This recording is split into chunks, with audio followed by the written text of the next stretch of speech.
there we go. There we go. Off you go. Recording in progress.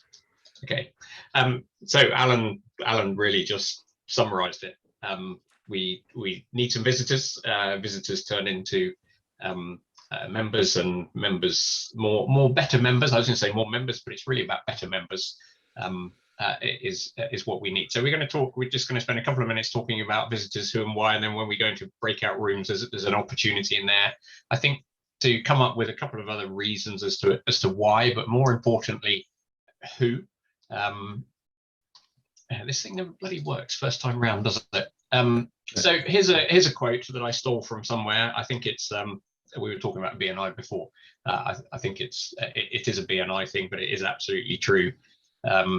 They are the lifeblood of a business networking. Alan and I, for those that weren't here before, we spent many years at BNI, and quite often those meetings were a bit flat. But introduce a visitor or two to the room, and all of a sudden everybody is on their A game. They want to impress. They're thinking, oh, who's this person here? Are they, depending on your viewpoint, are they a potential client, or might they introduce me to potential clients? The latter is obviously a much better attitude than the former. So I think the lifeblood thing is absolutely true, but the keep them alive and make them thrive is even more important. You do have to be on your toes when there's people you don't know in the room. You want them to come back, and they might be your next best introducer. I, for example, do a very low number of very high value transactions every year. So one person that becomes that transaction or introduces that transaction to me is worth potentially an awful lot of money. So what I'm not going to do is ignore them. But why else? Lots of other reasons why else. It is statistically proven, according to a BNI. This is like a Chris Whitty. Next slide, please.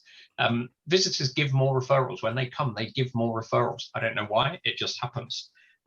They're also a good route to lots of other things here that are like growing the groups, and we have to grow the groups. You have a natural atrophy when you have a group of 10 or 12 or 15 people. You don't want 50 people, but you don't want 6 or 7.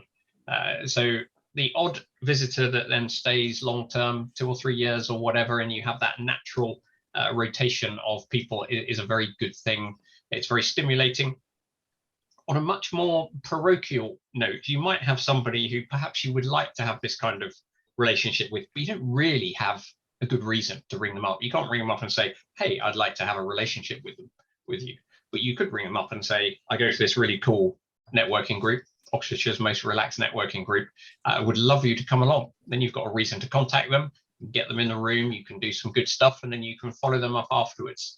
But not only that, if they then come along every week or every fortnight, in this case, you've got an easy in to maintain that relationship.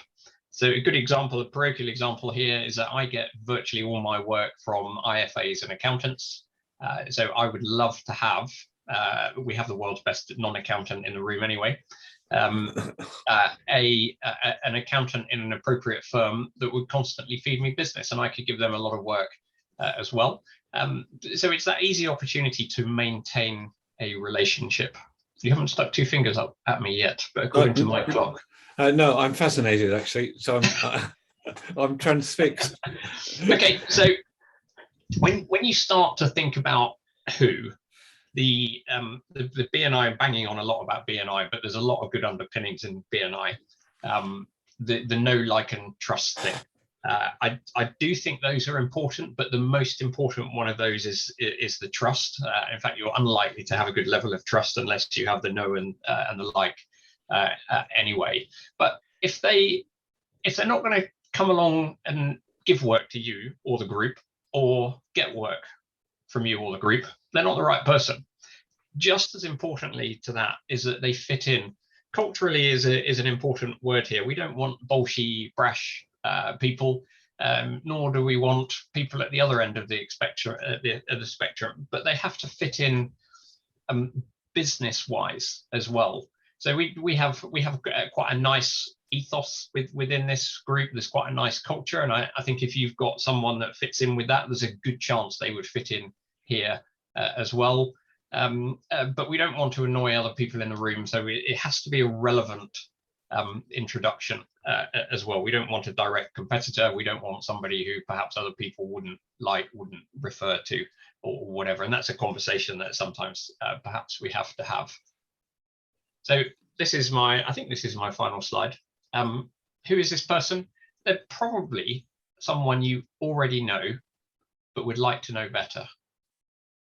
So who is that person? And can you get them along? And maybe, Alan, and we should have touched upon this beforehand, but we could schedule maybe in 4 weeks' time, because 2 weeks is too short a notice, a special session, maybe a little bit longer, where we do an extra 10 minutes to allow visitors the floor for a while. That's my contribution for the group afterwards. That's it. Okay. How was my timekeeping? I've no idea. I didn't count. So about 2 minutes over, probably. No, according to my clock, I'm bang on. Right. Okay. Dominic, he was never going to cut you short whilst you were complimenting him anyway. Indeed. So, right. I need You can to stop recording. I can stop recording, can't I?